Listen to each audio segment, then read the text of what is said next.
focus on election news tonight because time is actually running out for South Carolina voters to register, so you will be able to vote in the presidential election in November. The deadline to register is the first week of October. So News 19's Shelly Garzone looks at who is registering to vote and how poll workers will prepare for the crowds.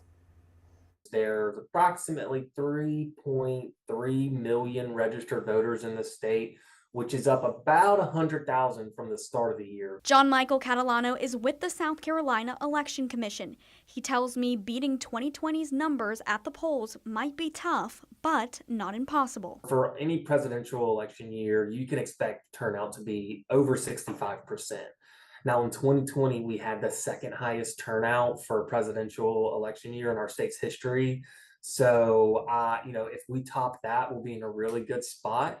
And that was around 72% turnout. So who is expected at the polls? We took a look at the numbers, and since January, more than 57,000 women in our state registered to vote. In men, there were more than 48,000 new registrations. The number one thing that drives turnout in an election is, number one, it's the candidates on the ballot, and number two, it's the issues on the ballot.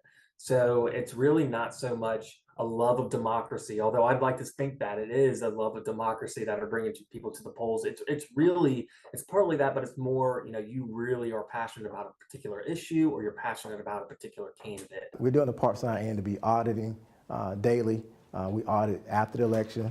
We're doing the right type of testing before, and we're also training up our poll workers so they're also keen to know what to look for. And meanwhile, Travis Alexander is the director for voter registration and elections for Richland County. He says per state law, poll workers must complete trainings 30 days before the election. They can see the equipment.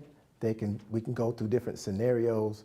We can also go through like a state mandated kind of lesson or PowerPoint that's created to kind of give us some more details and things that they might see for this 2024 election. So they're better prepared. Alexander tells me all types of ballots, including paper and absentee ballots, are tested before Election Day. So we'll do a public testing that the candidates would be aware of, political parties be aware of, that they can come by our office, and we would test. I think we probably have 269 different ballot styles. So we'll actually go through and test every single ballot style, every single candidate's name, just to ensure that those voting machines will work properly on Election Day. And the machines and backup systems make sure all votes get counted. Our system is not connected to the internet, so the integrity there is that vote is safe. Let's say, for instance, the machines do crash or do not work. That paper ballot's there, so that paper ballot can then be counted.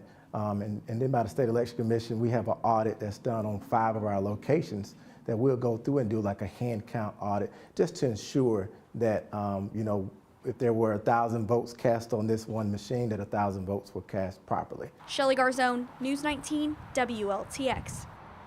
And in Richland County, they are still looking for poll workers for Election Day, so they are hoping to staff 500 poll workers this November. If you are interested, you can contact them. Just look for this story at WLTX.com.